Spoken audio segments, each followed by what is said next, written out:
Pernah tak rasa macam, kalau nak buat sesuatu yang besar untuk Tuhan, mesti kena ada title besar ke? Mesti kena jadi pastor atau ada platform yang hebat?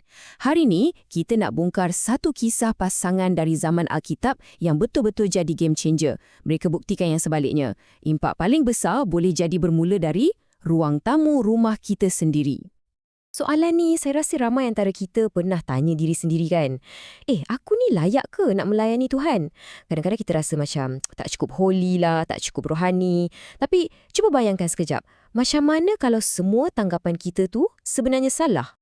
Nah, inilah sebabnya kita nak tengok kisah Aquila dan Priscilla dengan nama macam watak lama dalam buku kan. Tapi jangan salah faham, mereka ni bukan sekadar cerita kuno. Mereka ni macam blueprint, satu model hidup yang betul-betul cabar pemikiran kita tentang apa itu pelayanan yang sebenar. Okey, jadi untuk kupasan kita kali ni, ini roadmap kita. Mula-mula kita kenal dulu siapa pasangan ni. Lepas tu kita skodeng sikit macam mana rumah mereka jadi pusat pelayanan. Kemudian kita bongkar rahsia teamwork padu mereka dan macam mana mereka guna apa yang ada je. Dan yang paling best, kita akan kaitkan semua ni dengan hidup kita hari ni. Dah sedia? Jom! Baiklah, kita masuk bahagian pertama, siapa sebenarnya pasangan ni. Dari luar nampak macam keluarga biasa je, tapi impak dia, wow, luar biasa. Okey, jadi siapa sebenarnya Aquila dan Priscilla ni? Pertama sekali, mereka ni usahawan. Kerja mereka buat kemah. Bukan padri, bukan penceramah hebat ya. Tapi tengok apa yang mereka buat. Mereka jadi rakan sekerja paling rapat dengan Rasul Paulus. Rumah mereka tu jadi gereja. Boleh bayang? Dan bukan itu je. Mereka siap mentor pemimpin-pemimpin lain macam Apollos. Paling gempak, mereka sanggup gada nyawa demi Injil. Nampak tak poin utama kat sini? Pelayanan bagi mereka bukan satu event hujung minggu. Ia sebati dengan hidup seharian mereka. Dan bila kita cakap pasal rumah mereka jadi gereja, ini membawa kita ke satu idea yang sangat powerful. Idea kedua kita, pelayanan yang sebenar-benarnya bermula di rumah. Cuba kita renungkan sekejap ya. Kita selalu terfikir pasal pentas besar, lampu limpah kan? Tapi macam mana kalau impak paling besar tu sebenarnya boleh berlaku dekat meja makan kita? Atau dekat ruang tamu sambil minum kopi? Itulah poin dia.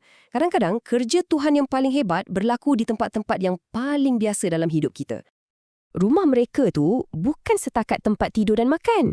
Ia dah jadi macam satu hub pelayanan, satu pusat sehenti. Kat situlah firman Tuhan diajar, kat situ jugalah proses pemuridan berlaku. Orang datang dan boleh rasa kasih Kristus tu betul-betul. Dan yang paling penting, mereka jumpa community. Fikirkan macam ni, rumah mereka tu macam rumah hijau rohani, tempat benih-benih iman disemai dan bertumbuh dengan subur. So persoalannya, macam mana mereka boleh handle semua ni? Macam mana rumah boleh jadi hub pelayanan yang hebat? Kuncinya ada pada teamwork mereka. Dan ini membawa kita ke bahagian ketiga, kuat kerana bersatu. Kalau kita perasan dalam Alkitab, nama mereka ni macam tak boleh dipisahkan. Selalu disebut sekali Aquila dan Priscilla. Ini bukan saja-saja tau, ini petunjuk penting. Pelayanan mereka adalah pelayanan perkongsian. Ibarat satu pasukan, masing-masing ada peranan, saling melengkapi.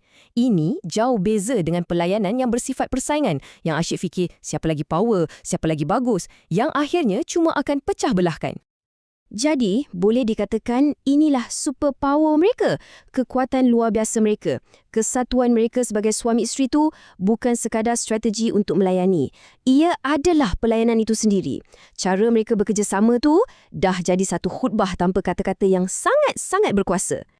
Okey, sekarang mungkin ada yang fikir, tapi rumah saya kecil je. Saya pun tak pandai cakap macam dorang. Pernah tu fikir macam tu? Kalau pernah, bahagian keempat ni khas untuk anda. Tajuknya, melayani dengan apa ada. Tak payah tunggu sempurna.